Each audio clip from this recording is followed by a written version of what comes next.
Hello and welcome to Chatting the Pictures.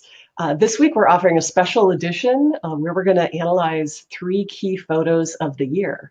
My name is Cara Finnegan and I am a writer, teacher, and photography historian. And I'm Michael Shaw, and I'm publisher of Reading the Pictures. So Michael, you and the crack editorial team at Reading the Pictures have pulled a really interesting group of photos for us to look at today that represent some of the amazing visual work that many of us might have seen and had a chance to look at during 2018. Yeah, absolutely. There's a ritual now at the end of the year where publishers are showing their top 50, 20, 100, and what it does too is allows us to kind of filter and see what stands out in terms of the key images of the year, and then gives us a chance to talk about them because some of these images are very intense, and that's the way we leaned this in this edition. So I think you want to put some words to some of this powerful imagery. Yeah. And why don't we get started with that now?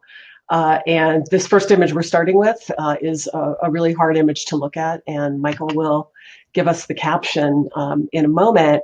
Remember that we have three segments to the program, and the first one is the news. And here we're looking at how to use photos tell a story. And as I said, this first image is telling a pretty big story, but in a really specific way. Yes, this photograph was taken by Lorenzo Tugnoli for the Washington Post. It was not published in the online or print edition, at least the online edition of the paper. It was featured in Washington Post Year's Best Photos, which was published last week. And the photo actually was, the only time I saw this was actually in a video in an article they published on August 6th on the famine in Yemen. And it's titled Ayesha Ahmed, 3 years old, Aden, Yemen. Yeah,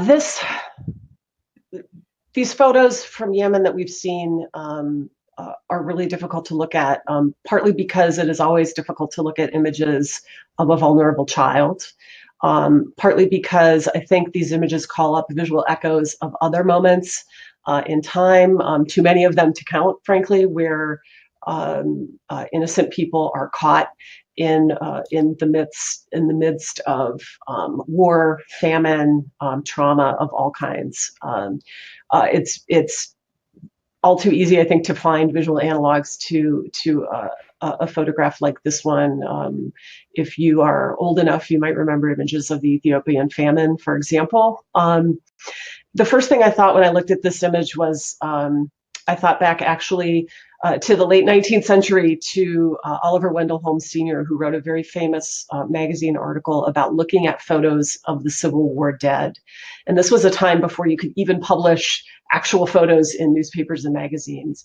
But he wrote very movingly about this idea that you want to look at these photos and you know they're important to look at, but you also want to hide them away and put them in a drawer and not look at them and not confront the tragedy and the humanity that they so vividly display. And so these photos, I think that we've seen most recently from Yemen, are both very specific, and at the same time, I think they raise a broader, almost a history of questions about how do we ethically and morally picture people in the most vulnerable situations, especially children. Mm-hmm. I think you can have this debate, and media and the photojournalism community does constantly or often about context and effect. And I think you can have that conversation in the abstract. But I think what's really, really interesting about the appearance of this photo and others right now is how much it has to do with politics. And in fact, I think you can make a very strong argument for the effectiveness of these images when in perhaps some of the other instances in the last few years, it's more debatable. And why I say that is that combined with the Khashoggi murder and the Saudis' complicity in that murder, that story went on so long. And in fact, I think the New York Times almost, single-handedly took advantage of that opening and started then doing some reporting about the Yemen famine and how much the Saudis were driving that war, and the U.S. Was complicit in it for supplying arms and aircraft and things. So not only though did they start reporting, using words, but Tyler Hicks of the New York Times took a photograph, which the New York Times has courageously published over and over again, of a 7-year-old Amal Hussein, and she's since passed away. But Nicholas Kristof posted this photo several times on Twitter, and I think, given the circumstances, the political situation, and the opening there, this photo really did become a call to action. And it really, you can even see how it proved out, where last week the Senate actually voted to end U.S. military support for the Saudis in Yemen under the War Powers Act, which is not used very often, and is really a very powerful rebuke to President Trump, who really has kind of been dominating the political sphere. So in this case, I think, we're talking about images that really made a difference. And that's not always the case. Yeah, and one of the things I think that's really interesting about that is the assumption that we work with. I think certainly that photojournalists work with and the media work with, that one does need to see, and that what one needs to see is the effect of war and these policies and these politics on the most vulnerable. So it's in some ways understandable and not surprising that the physical trauma of children is being highlighted in these cases, right, as the kind of example of the most innocent of the innocent. Michael, I want to make a contrast between Hicks's photo and then go back to the Washington Post photo from Tugnoli in a minute. And one of the things I think is really interesting now, to get to the content of these pictures a little bit more specifically, is the way that Hicks's photo really focuses us on the child itself. And there's essentially nothing around her. She does not appear to be being helped in any way. She is photographed against a very dark but relatively neutral background. It's difficult to place her in a context of any kind. And that definitely invites you to really almost as a viewer, force yourself to engage that and to engage her and her circumstances.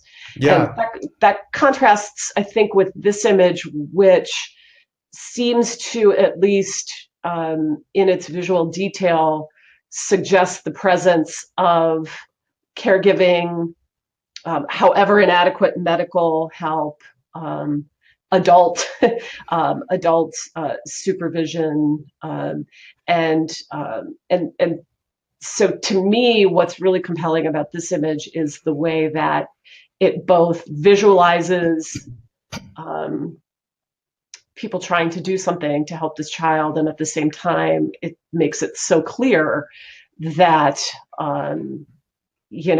what they're up against. It just seems almost wholly inadequate to the task. Yeah, I think Amal is much harder to look at than Aisha, and that and reinforces that point is making, where the New York Times really went for it. That they really, if they're going to challenge us, they challenge us all the way, and it just leaves us with her and leaves us with this, with this crisis and the political reality. And in this photo, I'm so struck by the hand of what I can't help. Maybe it is a doctor, maybe it isn't, but I see it as that way. And there's so much compassion, but it also lures you. I mean, it softens us. It so lures you in a way to say, there's hope, or that someone's doing something about this. When in fact, that's really, hasn't been the case at all, except for, the certain aid agencies on the ground. But it's kind of got that Sistine Chapel, hand touching the hand of God touching the hand of man. And then of course she has some kind of like food or wafers or something in her hand. So, I mean, yes, this softens the blow. And I think that, in most cases, and probably in the Washington Post case, they felt like they needed to like kind of, mitigate it to some extent. Otherwise, it's just, it's very painful. Yeah, yeah, and I think too, it's important to contextualize.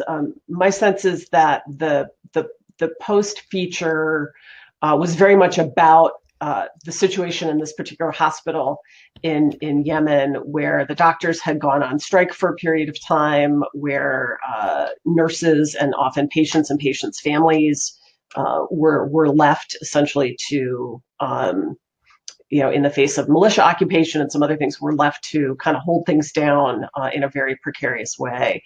And so a lot of that piece was about this sense of what are people trying to do in the midst of, just really inadequate options. Yeah, and as we move back past the image of Tyler Hicks, again, the image that was published in the Times, I think it's important to again acknowledge the need to look. Let's move on now and talk about our next segment, which we call The Look. And here we're interested in looking at and talking about photos that push the visual boundaries to illuminate a story in a particular way. And this image is an extreme visual contrast to the images that we just looked at, for sure, Michael. Yeah, we're back into the cinema. This photo was taken by Mustafa Hassona from the Anadolu agency. They're Turkish-based. It was distributed by Getty. The caption reads, "Palestinians burn tires and throw stones toward Israeli forces as they gather to support a maritime demonstration to break the Gaza sea blockade in Gaza City on October 22, 2018. That's the 11-year-old occupation or sea blockade in Gaza. When this image first appeared, and I remember it popping up a lot on my social media feed, the word iconic was thrown around a lot, and clearly there's a whole lot of visual symbolism here. A number of people pointed out the connection to the famous Delacroix painting from 1830, Liberty Leading the French People, where Lady Liberty is bare-breasted, holding the flag, rallying everybody. She has a gun in her hand, unlike the slingshot we see here. But again, highly symbolic kind of imagery. Another analogy that I saw tossed around was the notion of David versus Goliath, right? Mm-hmm. Yeah. So in some ways, I mean, you said a movie, it's cinematic, and it really is, right? I mean, the visual drama, this is like a movie still. Yeah, I have problems with images like this, and I was trying to like kind of really boil it down in my head. I think that it's really not fair to use an image, especially like an eye candy image of war and conflict, if the media is not otherwise covering the crisis. And this was clearly a viral photograph. I thought it's worth mentioning that this man's name is Abu Amro. He lives in a neighborhood in Gaza City. He protests every Friday and Monday with his friends. He's been carrying this flag, and people say, like, you carry that flag, how can you really be effective in terms of throwing stones? Because, you got to hoist this thing. But he's sort of a fixture. And he was shocked to see the photograph and this kind of treatment. So, but I mean, it's just, to me, it's aestheticizing a conflict, that's not getting the coverage. And I don't think it's fair. Well, and what's interesting too, I mean, in some ways, the photo itself performs that because of the figures behind him, particularly the person in the press vest that almost looks like they're being impaled by the bottom of the flag. But that flag, right, the line of that flag invites you to look at the press, right? So this is a kind of look at me image, even though the subject of the photograph, by all accounts, as you point out, like wasn't posing. This is a thing he does regularly. What does kind of strike me, I think, and your critique of this image actually sort of fits with this point that I wanted to make about it, which is that it shows us, especially in contrast to the very painful, vulnerable imagery of children that we just looked at. It gives us this really kind of this contrast of, a body in activity, in movement, in strength. And then the question is, I think, and this relates to the earlier images that we just talked about too. What do we like to look at, and why do we like to look at it? And so, an image like this is inviting us to look at it and appreciate it, to see its cinematic nature, maybe to grasp the obvious symbolism. Why do we gravitate to images like this and then not want to see or look at other kinds of images, when in reality probably we don't know very much about the context of either of them? If we're just scrolling the way that one often does these days. Shall we move on? Sure. Okay, so our next segment is the pick, and here we are interested in kind of editorial choices. And I think because these photos of the year are kind of all about editorial choices, there's always a lot to work with in these special groups of photos. But here's our pick for the pick for this week.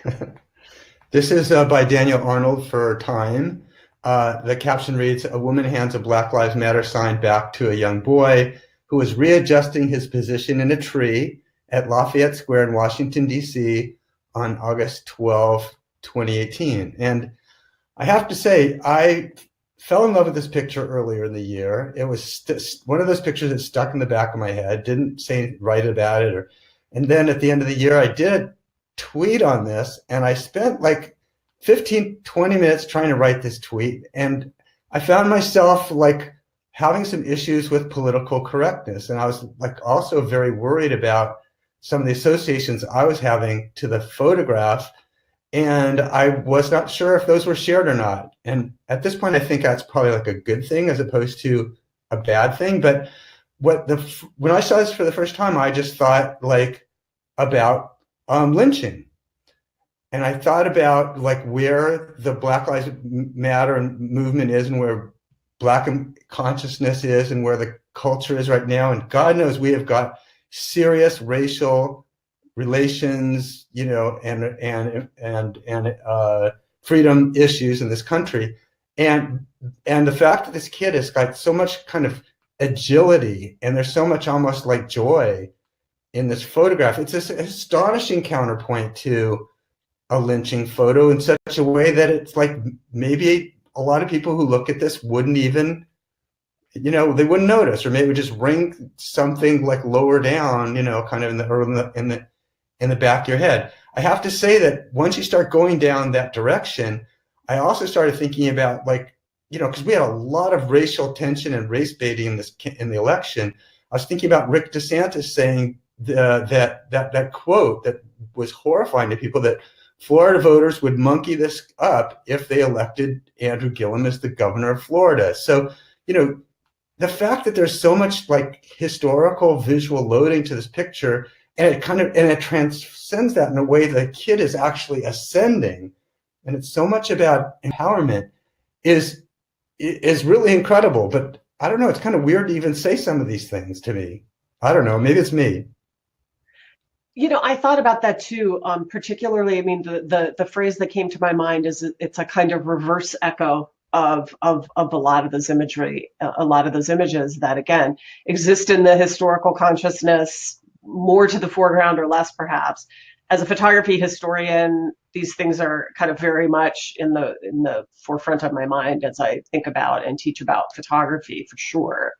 I teach some lynching imagery and the impact of that with my students sometimes. And so, what to me is really compelling about this image, as you said, is it's a kind of reversal of those associations. And for me, it's that line between the woman handing him the sign, which I think is what's happening, or is he handing her the sign? Doesn't No, I think matter it's what going direction up. the sign is moving, right? Yeah, So, interesting.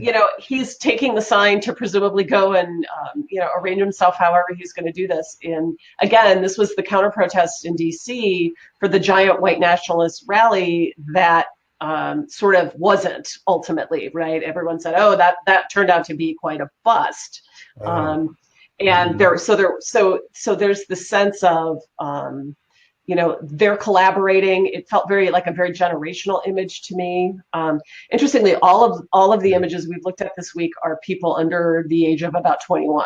Interesting. Yeah. And so here, this is a young child participating in, as you said, a particularly potent political context, a context of social movement activism, being helped by an adult. A lot of time, you think a lot of my friends who are parents would be like, "Get out of that tree," But this is an adult who is encouraging this student or this child in his activities. So I mean, there's just a lot of agency and action, and as you said, agility and strength in this photo. And that line from the adult up to the child, to me, maybe not to overblow the symbolism too much, but to me it really says, look, we're handing this to you. These times are long, right? Change takes time, and this kid's gonna see what he can do, perhaps. Yeah, it's moving up. Yeah, very much so. So that brings us to the end of these key photos of the year. Any last words you want to give to us, Michael, to wrap up 2018? I don't think I have anything glorious, but it's been a lot of fun doing this with you over the course of the year. I think that visual literacy and media literacy is more important than ever, and we're here to try and meet that challenge in our small way. We will be posting our replay of our border salon in the next probably week or two, and we'll remind all of you of that. And yeah, people should really check that out. It was really, really a great event. Yeah, we're really happy with it. And then we'll still be on Instagram and Twitter and Facebook over the holidays. And I think people it's family, check my phone, check my phone, family. So we will be there to satisfy at least one half of that equation. Yeah, exactly. And we'll be happy to be back with all of you in this format in very early 2019. Absolutely. Thanks. All right. Thanks, everyone. Goodbye.